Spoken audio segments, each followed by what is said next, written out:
Gimana caranya perusahaan kasih solusi, perusahaannya Benderi itu investable. Oke. Gue berangkat dari ilustrasi atau analogi dulu ya. Boleh. Biar gampang teman-teman cernanya. Ada rumus 2, branding sama selling. Branding, kitanya diem, orangnya datang. Selling, konsumennya diem, salesnya nyamperin. Makanya gue pernah bahas ini kontroversial sekali bro. Lu kalau dipotong di sini, gue banyak diserang sama orang-orang selling. Oke. Gimana orang-orang selling? Yeah. Capek ya ikutin jualan angka kembar ya? Yeah. 33, 44, 55, Shopee pipi gitu kan, capek banget ya. Sementara iPhone, tanggal 6 September kita keluar ya. Yeah. iPhone 16. Kameranya agak miring dikit sih. Ya udah, ginjal masih ada 1 kan, silakan dijual gitu ya. Kayaknya hidupnya enak gitu kalau bangun brand gitu ya. Nah itu kuncinya. Jadi gue kadang suka bahas seperti ini, gue diserang sama anak selling. Jadi perangnya antara anak branding sama anak selling seperti itu. iPhone lawan Oppo. Lebih sadisnya lagi kalau mau kontroversi adalah iPhone, SPG-nya di dalam. Iya. Konsumennya di luar, ngantri. Iya, ngantri. Oppo, SPG-nya di luar. Boleh kakak. Maksa jualannya gitu ya. Ayo kakak, cari apa aja boleh kakak, murah, promo. Konsumennya yang di dalam. Kena promo baru nyamperin. Pas lagi nggak promo, nggak ada yang beli. Kan gitu kan? Nah, itulah perangnya dari 2 faktor ini. Nah, kita kembalikan ke fundamentalnya, ketika bangun brand, konsumennya datang. Ketika mindsetnya jualan, salesnya yang datang. Apa kuncinya? Bangun brand. Nah, maka dari itu, tanpa mengurangi rasa hormat, saat hari itu, di suatu hari, tim AE gue dihubungin. Si Teddy ini dihubungin. Ini true story nih, ini gue pertama kali gue akan bongkar di sini. Pertama kali guys, di Suara Berkelas. Ngeri gak tuh? Aku sambil catat ya. Iya. Pertama kali nih, tanggal berapa hari ini? Lupa, tanggal berapa ya? Oke. Halo Kak, halo Min gitu lah kurang lebih. Perkenalkan aku Bimo, produsernya Close the Door. Oke. Intinya kurang lebih gimana caranya Om Deddy bisa mampir ke situ. Ngeri gak tuh ya? Kalimat depannya udah begitu ya. Kesannya gue kayak podcast udah milik Pak Jokowi aja tuh gitu gue ya. Ngeri banget gak tuh? Padahal milik Sandiaga Uno ya. Oke. Gue gak percaya dong, alah itu hoax paling. Terus gue lagi nunggu Abdur mau jadi bintang tamu. Abdur Rashad kasih solusi. Paling hoax kali. Gak lama tiba-tiba rame itu norak di ruang tim kreatif gue. Wah bener pak. Pas taunya anak-anak gue ngeceknya di mana coba? Get Contact. Asik. Bimo CTD. Bimo Close the Door. Bener ini nomornya. Oke mantap. Pak bener pak ternyata. GR dikit dong. Ya alhamdulillah lah. Ya udahlah Abdur datang. Gue syuting. Gue syuting sama Abdur. Kelar syuting.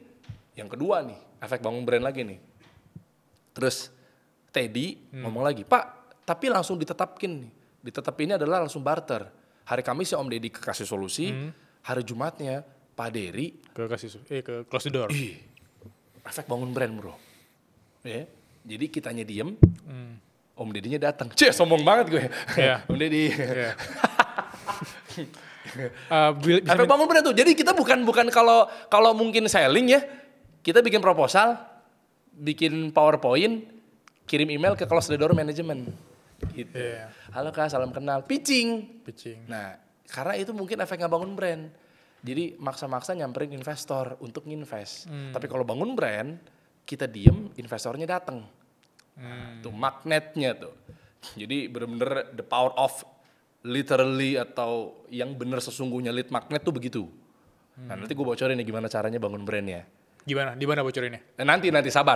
Di sini aja gue kasih, nggak apa-apa gue kasih di sini. Keren di kelas. Nah, iya memang value-nya 69 juta. Tapi gue bagikan di sininya santai lu akan dapat ke teman-teman. Gimana caranya investor yang datang ke lu. Yang penting kuncinya bangun brand. Terus gimana caranya? Sabar, ini gue mau jelasin. Nah akhirnya singkat cerita diinvest lah. Nah ini keukur. Sama seperti halnya cara menentukan harga jual. Nah seberapa tinggi harga jual lo, disitulah letak persepsi lo. Kan rumusnya itu, branding. Akhirnya nego, ngobrol-ngobrol, ketemulah. Pas ketemu angkanya jeder, kita bargaining dan lain sebagainya. Disitulah karena efek, alhamdulillahnya bangun brand. Terjadilah valuasi sekian. Yang gak usah lo tanya lah ya. Tadi udah catat sih sebelumnya. Udah tahu sebelumnya. Tapi Masya Allah ya, ketika di-invest sama Close the Door, karena efek bangun brand, kenaikannya before afternya gue kenaikan 10 kali lipat. 10 kali lipat ya? 10 kali lipat. Ya lu udah nyatet kan yang sekarang kan 3 digit. Iya. Itulah. Ya. Tapi sebelumnya kan 2 digit itu. Nah, itu efek dari Close the Door, efek bangun brand. Anyway, apa yang gue pakai? Ternyata ada 10 blueprintnya, 10 bab. Ada macam-macam. Mau lewat mana cara bangun brand? Nah, mau lewat mana cara biar lu bisa jual lebih tinggi, nggak terjebak atau terbudaki sama kubangan busuk perang harga. Nah, ternyata yang gue pakai semua formulasinya itu gue gabungin dan seperfect itu. Mau lewat mana? Brand positioning, mau lewat mana? Brand identity, mau lewat mana? Brand personality, gitu. Brand visuality, brand disruption, marketing 1.0, 2.0, 3.0, 4.0. Mau pakai yang mana? Tagline yang benar, mau pakai yang mana? Nah itu gua ramu, gua gabungin jadi satu dalam sebuah brand. Itulah namanya podcast kasih solusi itu. Nah dari situlah akhirnya gue bangun, nah itulah menjadi magnet. Makanya teman-teman kalau berjalan tanpa bangun brand dan kaidah yang benar, kalau bahasa gua tuh tinggal nunggu aja ujungnya kehancurannya. Nah ya minimal start from bahwa lu terbudaki sama kubangan busuk perang harga. Nah itu, penentuan gara-gara efek bangun brand yang gue sasar, gimana caranya ini, gimana caranya itu semua rangkumannya itu akhirnya dinilai dari hasil akhirnya berapa nilai valuasi dan investment yang dilakukan oleh Om Deddy Corbuzier ke Kasih Solusi. Tanpa mengurangi hormat buat para kreator atau para pemilik media yang gabung dalam Corbuzier Management. Saat itu ya, yang dibikinin press conference cuma satu, Kasih Solusi. Bingung gak lo? Ya ini bukan gue ngomong ya, dari pihak yang di pihak mereka gitu ya, yang gue tahu ya, mudah-mudahan gue gak salah dengar. Jadi waktu itu kami yang dibikinin press con yang gede, diundang media. Tanpa menguras hormat buat para teman-teman yang tergabung dalam manajemen ini ya. Nah itulah efek bangun brand segitunya. Makanya kedepannya juga akan enak gitu, sponsor datang. Jujur mayoritas kami berjalan, kita disamperin brand. Jadi bahasa kasarnya tim AE gue gabut. Ya bener. Ini alhamdulillah atas izin Allah ya, bener. Boleh dicek aja, tim AE gue cuma berapa tuh? Mbak Putik, Rismi, Teddy, 3. Nah, ada jadwal sales call nggak? Nggak ada. Tuh efek bangun brand segitunya bro. Mereka yang datang, klien yang datang, pitching di tempat, kita datang minor.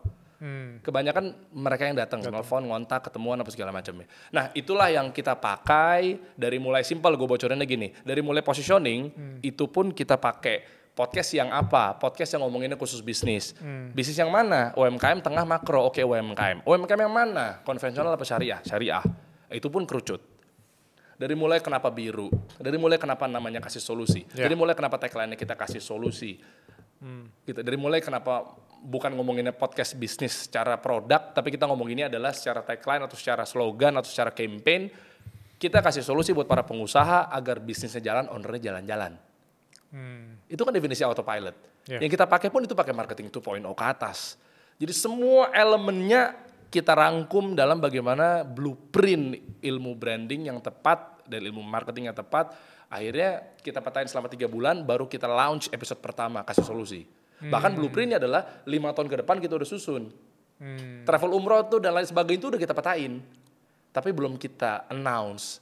Nah itu yang akhirnya kita berjalan. Kalau teman-teman pengen tahu lebih lanjut sebenarnya sih bisa ya. Ini gue bantu di sini, bisa gue taruh nggak? Di deskripsi ntar ya? Boleh. Gue kasih mau berapa?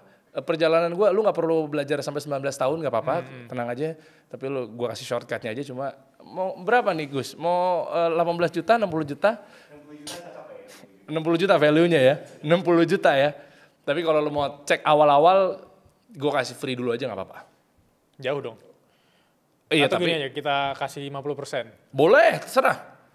Lu atur aja. Nanti lu lihat aja informasi lebih lanjut. Karena kenapa? Karena alhamdulillahnya gue 19 tahun bro di dunia media ini.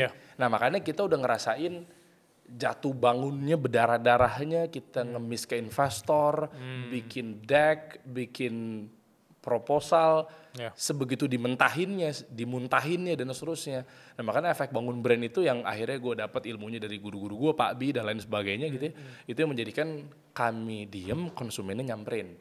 Nah kalau teman-teman pengen tahu lebih detailnya terkait bagaimana sih secara bangun brand yang investable kali ya, investable gitu ya. Jadi kayak potensi untuk diinvest, ya detailnya gue kasih tahu, informasinya ada di deskripsi di bawah. Lu tinggal klik aja di situ di link.id, di situ lu tinggal masuk, enak tuh.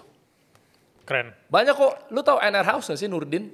Tahu. Karena di efek bangun brand juga. Minggu lalu dia di kelas aku.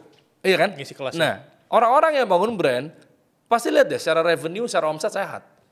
Bahkan gue pun jadi afiliatornya, jadi buat teman-teman juga bisa juga nih nanti nyebarin informasi yang gue rangkum selama 19 tahun gue berkarir, lu tinggal sebarin aja produk digital gue, ilmu-ilmu yang gimana caranya efek bangun brand, bangun media dan seterusnya yang potensial untuk diinvest sama raksasa bervaluasi 1 triliun seperti Corbusier Podcast, gila. Di berita begitu karena valuasinya mereka kan 1 triliun kan, di invest kami. Nah kalau potensi lu pengen ketemu sama raksasa yang berpotensi untuk diinvest senilai seperti itu, tanpa lo harus bikin proposal yang ngemis-ngemis, ya efeknya bangun brand tapi dengan cara ilmu yang benar.